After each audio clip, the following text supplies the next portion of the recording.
Fim de semana do Dia dos Pais, e o presenteado da vez foi o pai esmeraldino. Nesta noite de sábado, dia 9 de agosto, o Goiás venceu o Operário por 2-1 em jogadas de bola aérea, sacramentou a vitória que volta a colocá-lo no topo da tabela, colocando-o como líder novamente isolado da Série B, e quebra a sequência positiva do Operário, que vinha de 5 jogos sem derrota, sob o comando do Alex, mas não quer dizer que o Operário tenha feito um jogo ruim.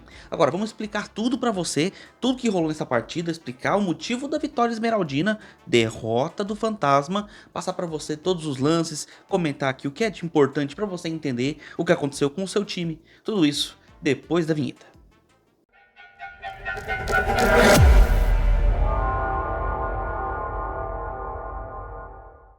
Fala aí, seus torcedores que são fãs do Alex Cabeção. Sejam bem-vindos ao canal, meu nome é Victor Gader. Então, sem mais delongas, as escalações dos times aqui na tela. E falando do Alex Cabeção, né, treinador do Operário. Alex, que dispensa apresentações como jogador, foi um dos melhores camisa 10 que eu vi jogar. E acredito que muitos concordam comigo. E como técnico, chega ao seu quarto time treinando o Operário. Isso contando a base do São Paulo, né? E nesse trabalho que ele tem realizado à frente do Fantasma, uma das questões muito curiosas e diferentes, né, que tem acontecido é que quando você pensa no Alex, você pensa em um jogador que tinha como característica capacidade ofensiva e trabalho de meio de campo. E aonde ele treina muito bem o seu time, na realidade, é na defesa. O Operário melhorou demais o seu sistema defensivo depois que começou a ser treinado pelo técnico Alex. Veio a campo com 2 jogadores na linha defensiva, sendo que um deles volta a ser titular depois de muitos jogos, que é o Nilson. E acompanhado do Miranda também na zaga. Um meio de campo bem recheado com Índio, Zuluaga, Neto Paraíba e Bosquilha, sendo esse o jogador mais, né, mente pensante ali na meiuca do Fantasma. Na frente, vindo com o Rodrigo Rodrigues e com Ademilson. Vindo a Goiânia para enfrentar o Goiás numa noite fria em Goiânia. Uma noite de poucos graus, ali seus 20 graus, 21 graus mais ou menos. E o Goiás que precisava voltar a ganhar na Serrinha. Vinha de 4 resultados não positivos, né, diante do seu torcedor, sendo que 3 empates em sequência aí, né, jogando na Serrinha. Mas um momento muito positivo do Goiás. O Goiás que, mesmo com todos os percalços que vinha fazendo, mesmo com partidas deixando de vencer, o Goiás seguiu na liderança da competição. E viu o Coritiba acabar empatando com a Chapecoense nessa rodada, dando a oportunidade do Goiás vencer e quem sabe se isolar na liderança. Dessa forma ele veio com um time bem diferenciado. Ele veio com praticamente um 4-2-1-2-1. Vou explicar para vocês. O Moraes, que é um lateral por característica, né, principal e que joga muito bem como ala por ser um jogador ofensivo, veio a campo basicamente como meia, né, visto que o Goiás começa com o Diego Caito e com o William Lepo nas laterais. E aí veio no meio com o Juninho, com o Moraes, com o Rato e veio também com o Marcão.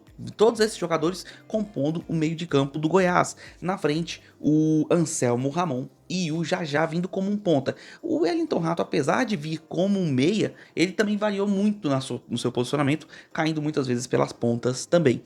Então você via que o time estava curiosamente estranho, né, armado. E isso se deve à lesão do Pedrinho. O Pedrinho se machucou nos treinamentos, era para ele ser o ponta esquerda, mas na falta dele, quem entrou como esse ponta esquerda seria o Moraes. E o jogo começa com o Goiás mais bem postado em campo na parte de organização tática, mas o Operário se mostrou mais equilibrado, vamos dizer assim. Uma equipe que também taticamente estava muito bem, mas que parecia ter mais entrosamento entre as suas peças do que o próprio Goiás. E em alguns momentos o Operário manteve a posse de bola e controlava bem a sua saída, o sistema defensivo. Não que o Goiás não tenha conseguido criar, muito pelo contrário. O Goiás teve chances com o Moraes, com o Wellington Rato, chances inclusive de passes feitos pelo Anselmo Ramon, que deveria, né, ser o centroavante que receberia os passes e então, né, seria o finalizador, mas ele agiu ali muitas vezes como um falso meia, vamos colocar assim, voltando para buscar a bola. E isso ele tem feito em muitos jogos e tem sido um diferencial do Goiás, ter um centroavante que volta entre os meias para fazer as jogadas. E isso aconteceu em vários momentos. O Wellington Rato, por alguns minutos ali do jogo, principalmente no primeiro tempo, ficou um pouco apagado, caído mais pelo lado direito. Obviamente o Moraes, por ser um lateral esquerdo de ofício, jogar até como ala nessa posição, ele caía mais pelo lado esquerdo. Agora, o que estava privilegiando mesmo no jogo era o meio de campo. O meio de campo do Operário é muito bem organizado. Zuluaga, Neto Paraíba e Índio formam um meio de campo muito combativo. Então é difícil pro time penetrar por ali. É difícil para um adversário conseguir tabelar, ter espaços para finalização, com esses 3 jogadores ajudando na linha de frente diante da defesa do Operário. Então fica um time muito coeso defensivamente. Por isso vem fazendo um bom trabalho defensivo o Alex, porque soube organizar esse meio de campo, deixando o Bosquilha mais livre para flutuar e para procurar espaços na defesa adversária. Só que o começo, mesmo que o Operário esteja bem organizado, estava bem legal, o Goiás acabou chegando ao gol primeiro. Isso porque já tinha tido, como eu falei, algumas chances, e ele chega ao gol em uma jogada onde a bola é cruzada, ela vai para o outro lado do campo, há todo um desenrolar da jogada e um belo de um cruzamento feito na medida para o Moraes, como eu falei, que veio como um meia, como um ala praticamente. O Moraes chega cabeceando de frente, mais pelo lado direito, inclusive, ele cabeceia para o gol do Goiás, mais ou menos por volta dos seus, acho que 13 minutos, eu não me lembro, eu sei que é no comecinho do jogo ainda. Goiás 1-0 e merecia. Naquele momento o Goiás merecia ter feito seu gol, mesmo que o Operário estivesse bem postado em campo, o Goiás era um pouco melhor, apesar de que taticamente o Operário parecia mais organizado. Agora, o Goiás era mais incisivo, era um time que tentava mais buscar o ataque. Coisa que mudou assim que o Operário levou o gol. Depois do gol do Goiás, parece que o Operário acordou, né, pra partida. Porque antes disso, o Operário tava mostrando até sinais de que queria segurar o jogo e esfriar a partida. Não que não tivesse fazendo tanto frio em Goiânia, né? Mas a galera lá do Paraná tá acostumada. O que eu digo é que eles estavam fazendo até cera em alguns momentos. O goleiro, né? O goleiro Elias chegou a dar uma segurada no jogo para tentar esfriar o Goiás no início da partida. Acabou não dando certo, né? Então o jeito foi o Operário se lançar ao ataque e olha, se lançou muito bem. O Bosquilha ofereceu várias oportunidades de gol pro Operário, teve finalização do Neto Paraíba, teve finalização do Rodrigo Rodrigues, teve bola na trave, teve bola que passou pertinho, teve cabeçada que o jogador estava sozinho e não conseguiu fazer o movimento de cabeçada correto. O Goiás deu espaços e o Operário estava sabendo aproveitar. Não só aproveitou bem, como chegou ao gol, já que o Bosquilha fez de tudo para a galera do Operário fazer um gol, eles não quiseram. O Bosquilha teve que fazer o trabalho sozinho. Acabou fazendo uma finalização num corte em cima do Messias, se não me engano. Ele consegue a finalização no canto direito do Tadeu, um chute rasteiro, muito feliz. Inclusive teve um desvio ali, um pequeno desvio que acabou ajudando também o Bosquilha, fazendo o gol de empate do Operário, 1-1. E olha, um ótimo jogo, tá? Um jogo de duas equipes que buscavam um ataque, um jogo muito animado, um bom jogo na Serrinha. E fomos para o segundo tempo com esse empate, um empate equilibrado e até então justo. Ah, detalhe, o Wellington Rato teve uma chance, cara, chance claríssima, dentro da área, acabou perdendo uma tentativa de voleio.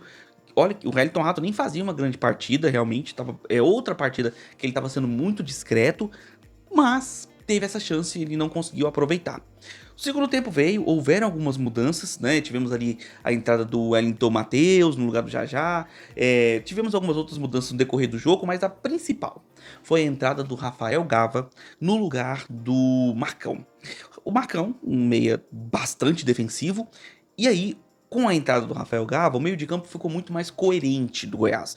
O Rafael Gava faz muita falta. Ele vem de uma lesão muito séria. Não é um jogador que tá pronto para 90 minutos, mas ele tá jogando no sacrifício. Tá jogando realmente porque o Goiás sente falta de um volante que tenha característica ofensiva e de criação como ele tem. E essa mudança simples, mas fundamental para o Goiás, foi o suficiente para amarrar o jogo do Operário. De fato, no segundo tempo, o Operário praticamente não jogou. Ele teve uma chance numa finalização de fora da área, muito perigosa, e teve uma chegada do lado esquerdo, onde o jogador do Operário acabou querendo cavar um pênalti, aí levou o cartão amarelo muito que justamente, inclusive, um cartão por simulação. E no que eu me lembre do Operário foi só. As mudanças do Alex não surtiram efeito. Inclusive o Pedro Lucas, que entrou no segundo tempo no lugar do Índio, acabou se machucando no finalzinho da partida, né? E acredito eu que não tenha sido uma coisa simples, machucado que pode deixar ele meio fora de combate por alguns jogos.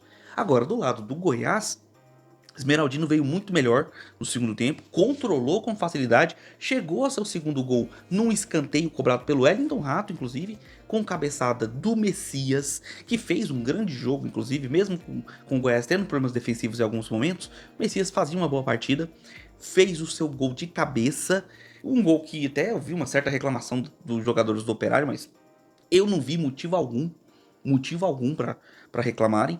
Existe motivo para reclamar no decorrer do jogo, porque esse juiz de hoje, nossa, ele amarrou demais a partida.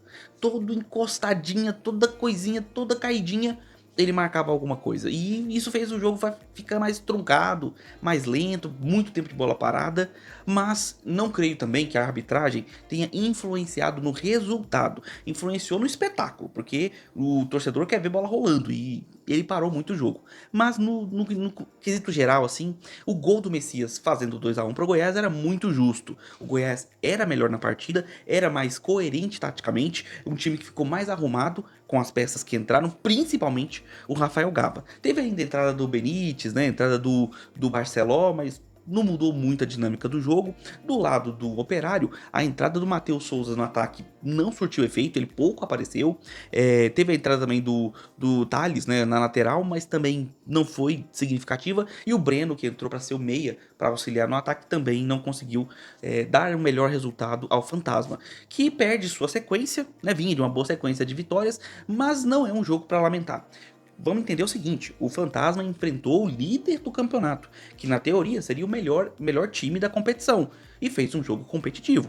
Perdeu fora de casa, o que não é absurdo, não é algo fora da realidade, mas vem muito bem treinado pelo Alex, e certamente ainda conseguirá pelo menos uma manutenção tranquila, vamos dizer assim, nessa Série B, porque time e tática para isso o Alex vem mostrando que tem no decorrer dessa Série B. Melhorou bastante, né? O começo do Operário foi bem ruim, mas conseguiu encaixar um bom time e pelo visto tá fazendo uma Série B muito equilibrada e certamente conseguirá melhores resultados do que essa briga contra o Z4, que é bem insatisfatória e acredito que o Operário não mereça pelo futebol que vem apresentando nas últimas 6 rodadas, pelo menos.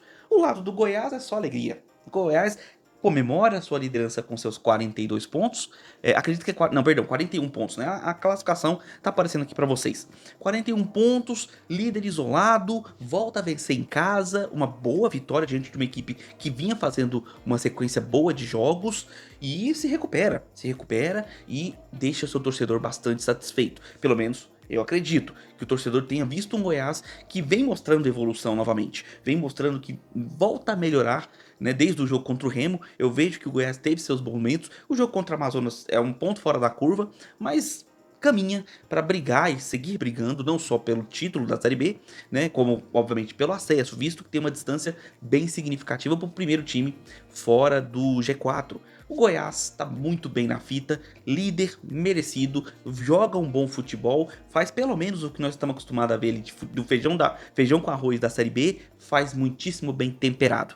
Não é à toa que lidera a competição e lidera com méritos. Mas e aí? O que você achou desse jogo? O que você achou, torcedor do Fantasma, do trabalho do Alex à frente do Operário? Mesmo com a derrota, viu pontos positivos, viu pontos negativos no Fantasma? Deixa aí sua opinião aqui nos comentários. Você, torcedor do Goiás, está comemorando o Dia dos Pais com seu time na liderança? O que você achou do jogo do Esmeraldino? O que você achou do Goiás se apresentando na Serrinha? A vitória foi satisfatória? Foi justa para você? Viu alguma coisa a comentar? Alguma coisa a criticar? O que tá achando também do trabalho do Mancini? Coloca aí a sua opinião nos comentários sobre o jogo, sobre o seu time. A análise do jogo continua com seu comentário aqui embaixo, beleza? Já vai deixando seu like, se inscreve no canal, marca o sininho para receber notificações sempre que sair um vídeo novo aqui no canal. E eu peço que você compartilhe esse vídeo com seus amigos, para que outros torcedores também recebam essa análise assim como você. Clica no botão hypar que ajuda demais o canal, clicando aqui quando você dá o like aparece o botão hypar, clica lá que ajuda demais o canal. Peço também que você se torne membro, é a partir de apenas R$ 1,99 e você ganha todos os benefícios do Gader Futebol Clube. Beleza, vou ficando por aqui, nós nos vemos nos próximos vídeos, um abraço de torcedor para todos vocês.